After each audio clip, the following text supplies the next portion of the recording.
Wij zijn hier in de hutte van mijn moeder. Dat is net buiten Tromsø. En dat is, ja, hier ben ik opgegroeid eigenlijk. En als je hier nu zo staat en je denkt aan Amsterdam. Moet je niet doen. Niet aan Amsterdam denken.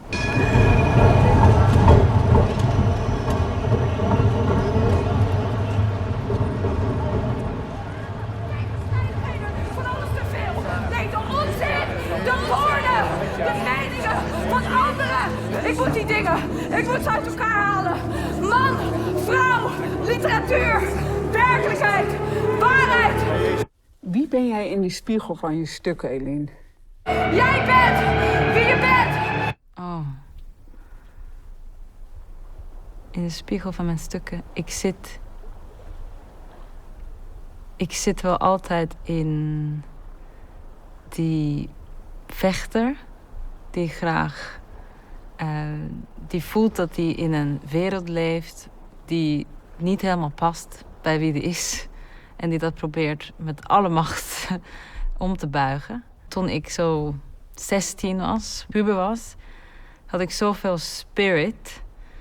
En daar probeer ik ook soms terug te denken als ik iets maak. Dan denk ik aan die had zoveel scheid en zoveel zin en lol.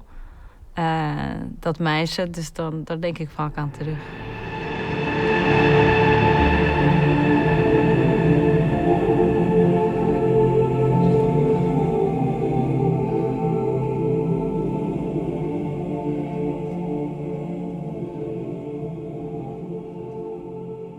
Bij mij zijn niet zo vaak een stuk zien die heel rustig en kalm en klein en minimalistisch is.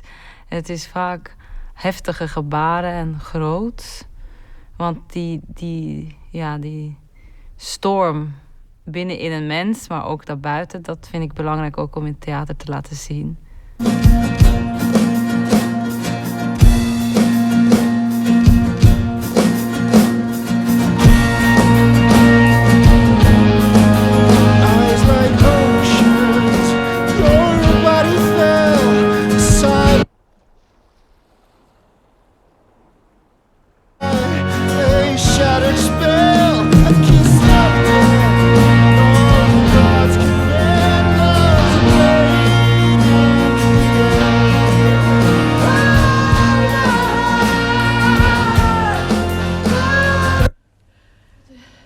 Dat ik nog leef, het maakt me blij. Oh, ik moet rusten. Ik voel me zo heerlijk. Zo rustig. Zo voor de dood rijp voel ik me. Ik weet niet wat er met mij gebeurd is. Maar sterven wou ik alleen.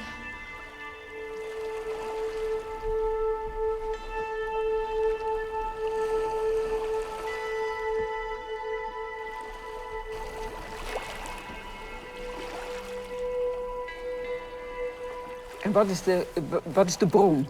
Die kiem, waar zit die? Het is zo moeilijk. Die zit hieronder. Maar ik kan hem heel moeilijk beschrijven. Ik voel hem gewoon. Het is bijna... het is niet zo sterk als verliefdheid. Niet, want verliefdheid is zo... maar het is iets wat je heel erg... Je me verbonden voelt. Het is heel moeilijk uit te leggen. Dus ik lees een materiaal. En soms duurt het lang dat het niet zo lezen zo, daar is hij. Maar dan lees ik iets of ik research iets of het is een thematiek. Dus soms komt het ook van de andere kant. Dat ik denk van deze thematiek, hier wil ik iets mee doen. En dan vind ik een materiaal en dan denk ik, dit is perfect. En dan, ja, dit is een gevoel. En dan ben ik vrij obsessief. Als ik dat gevoel heb, dan kan ik echt zitten googlen, alles, interviews kijken. En tijdens zo, kom naar bed. Ik zeg, ja, nog 1,5 uur zit ik. Ik word heel obsessief. Ik kan heel obsessief worden daarin. Omdat het een lekker gevoel is, denk ik. Ja, dus het klinkt een beetje gek als ik nu zo...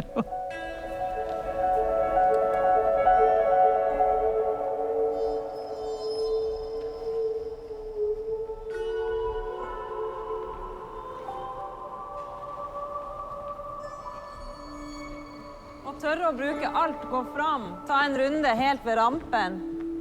Her, se på folk og ut. Se på en Øystein, der sitter han, der er Marita. Sitter Ida. Ja?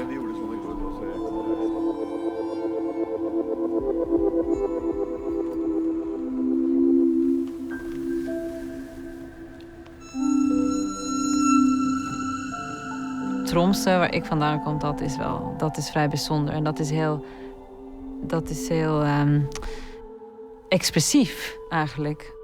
En dat voel ik heel erg in mijn eigen voorstellingen. Det stig av hav eit alveland. Wat wil je echt bijvoorbeeld in je volgende stuk voor de Ruhrtriennale? Wat wil je daar echt? Ik wil daar echt een geheel nieuwe wereld aan de mensen laten zien die nog nooit eerder ooit is getoond. Waar je iets kan maken met een taal die zo oud is.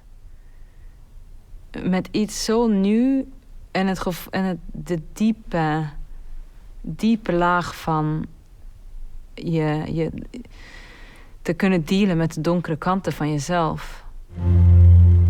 Lenge rørt og trygt var jeg stå.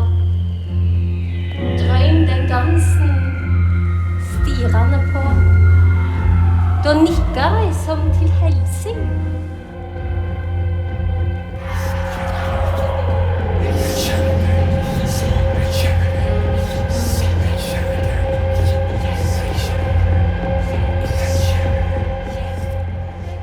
Dat Noorse, dat sprookjesachtige, daar zit ergens een ingang in.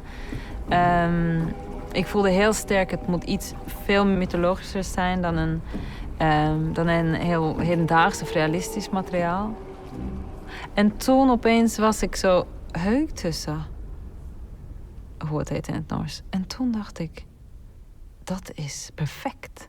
Omdat dan heb je de combinatie van dat heel mythologische, de trollen en ik bedoel, het is zo fantasierijk. En die wilde natuur, er zijn prachtige natuurbeschrijvingen. En dus een echt verhaal over een meisje die zo struggelt met de donkere kanten van zichzelf.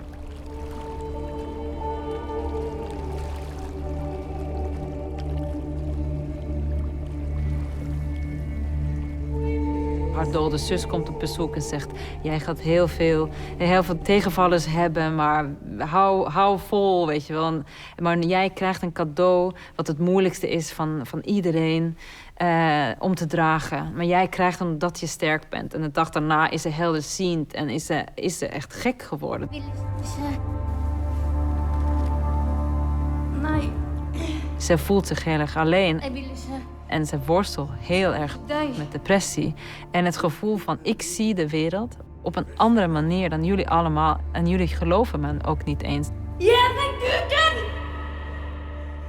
Og dra den vekk! Ik kjenner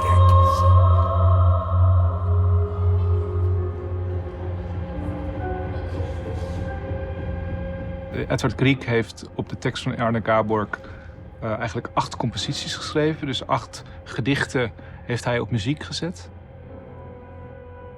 Het is voor ons de eerste keer dat we uitgaan van de composities van een klassieke componist. En dat we daarmee een heel nieuw universum maken. En we proberen echt het mooiste uit te halen, want het is echt, ik ben helemaal verliefd geworden op het materiaal. Het is zo prachtig, zulke prachtige kleuren en akkoordprogressies en melodieën. Het is echt ongelooflijk. Hij was echt een meester. Hij was eigenlijk een heel grote sampler, die Grieg.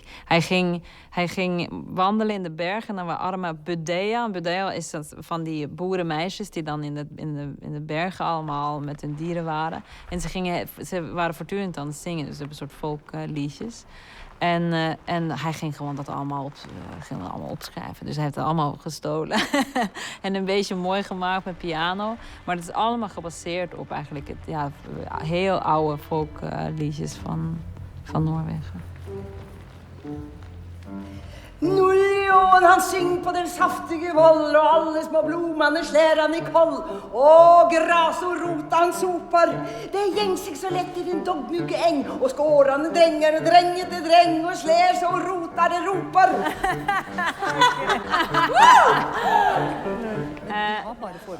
Er vi klare der bak? Har een zo'n stemme. Die muziek is geschreven natuurlijk zo meer dan 100 jaar geleden. En ik kan nooit zulke mooie muziek schrijven. Maar wat ik wel kan met die muziek is het in het heden zetten. Hij leefde toen en ik leef nu. Dus ik weet in die zin beter de context van nu. Dus daarmee vind ik kan ik het voor mezelf verantwoorden dat ik iets doe met zijn muziek en dat het meer een hedendaagse kleur geeft. Continue, yeah. So you stop playing after the word Eventyr of the introduction text. Yeah. To get to this position, maybe you should go first in, so we can just come after you. Ja, absoluut. Het is geen boek, het is een gedichtencyclus. 70 gedichten. Ja, dat is bijzonder. Om te kijken of dat gaat lukken. En dat wordt een hele leuke zoektocht. Want dan moet je dus met heel oud taal moet je proberen echte mensen daarvan te maken. En wat ik zei, het moet hun echt raken. Dat is veel moeilijker dan met een hedendaagse taal.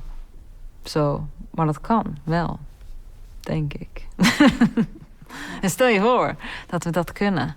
Wat een wereld dat zich kan openen. Want dan heb je opeens een soort nieuwe leven ingeblazen in een werk wat zo oud is.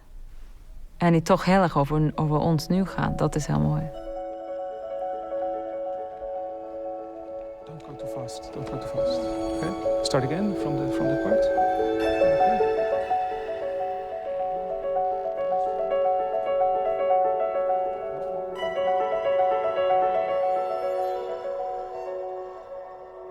Ik sta niet echt alleen. Ik heb altijd Thijs. En dat is fantastisch. Dat heeft bijna niemand. Want dat is een heel eenzaam beroep. Regisseur zijn. Ja. Soms wordt de muziek ook helemaal niet benoemd in de recensies en zo. Dan denk ik echt, mensen zijn echt doof.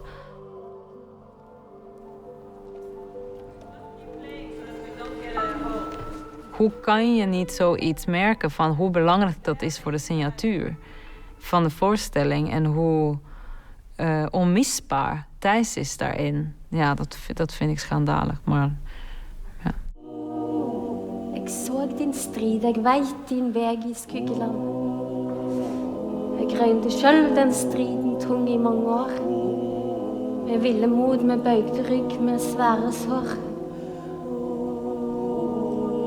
Du om meg sviv, du gjør meg sit, du arme ånd. I meg du ennå riv og slit i dine bånd. Men lerka stig fra gløymte grav med sierslod. Og vinden stryker inn av havet, så frisk og god. Så med kinner gråt og gru og saknad sår. Så må med lerkesongen tru, som lover vår.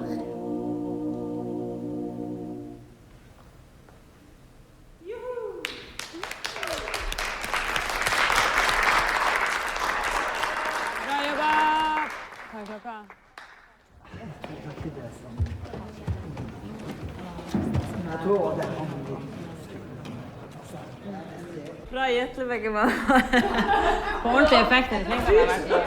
Ja, crybaby. Ja. Men det var jo en veldig mye deiligere følelse i dag, måtte jeg si. Altså at man liksom føler at det virkelig begynner å ta form. Det synes jeg er kjempefint. Det er jo noe med det at vi fra starten av det var liksom, å se på det nå, jeg var sånn, det går nesten litt for fort på en måte. Men det er jo på en måte at vi, fordi vi ikke har øvd så mye.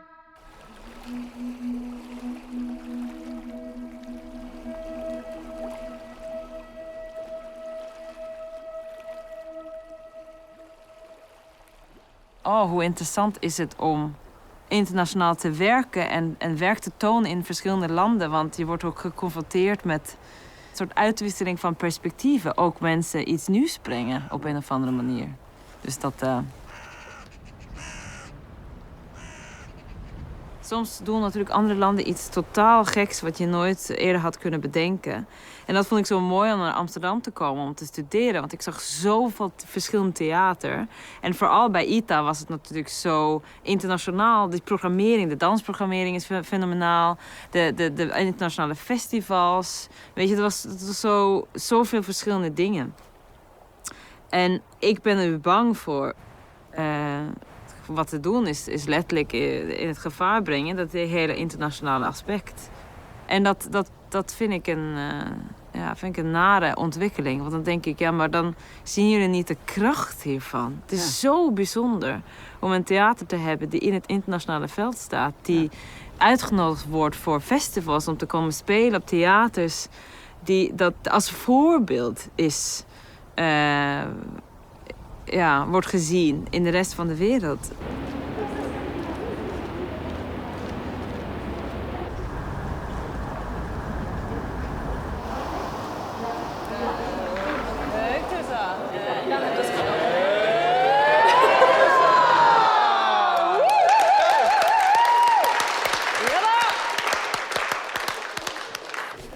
Ga je hier zitten? Dan ga ik wel naast je zitten. Gezellig, toch? Je gaat niet zenuwachtig doen, toch? Nee.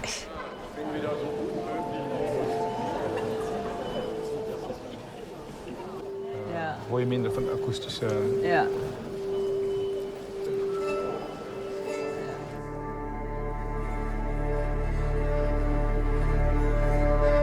Du skal ikke gråte for din Gud jeg sveik. Og ikke gå med disse såre tanker. Han minnes deg så vel når han banker. Og angrer sorgfull for han var så veik.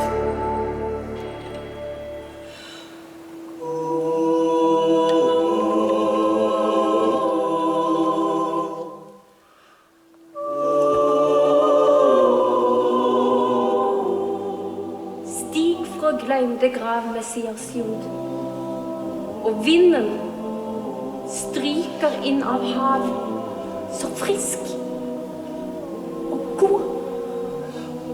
Så om jeg kjenner gråt og gru og saknadssår, så må med lerkesongen tru, som lover vår.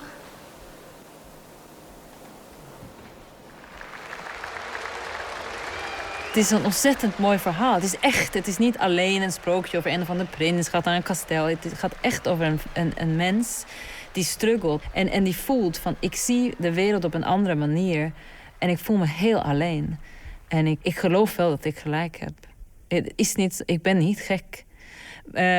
Het einde is eigenlijk, ik moet leren leven met de donkere kanten. En je moet... Ze zegt, het alle einde is zoiets van we moeten terwijl de grote duisternis komt in de winter of zoiets is het. En de grote regenwolken moeten we de zangvogels geloven die lente beloven. Zoiets is, zeggen ze. Dus dat is gewoon alleen maar blijf hopen dat er betere dagen komt. Het is niet opgelost. Je moet leren leven met die twee kanten van jezelf. En dat vind ik heel mooi.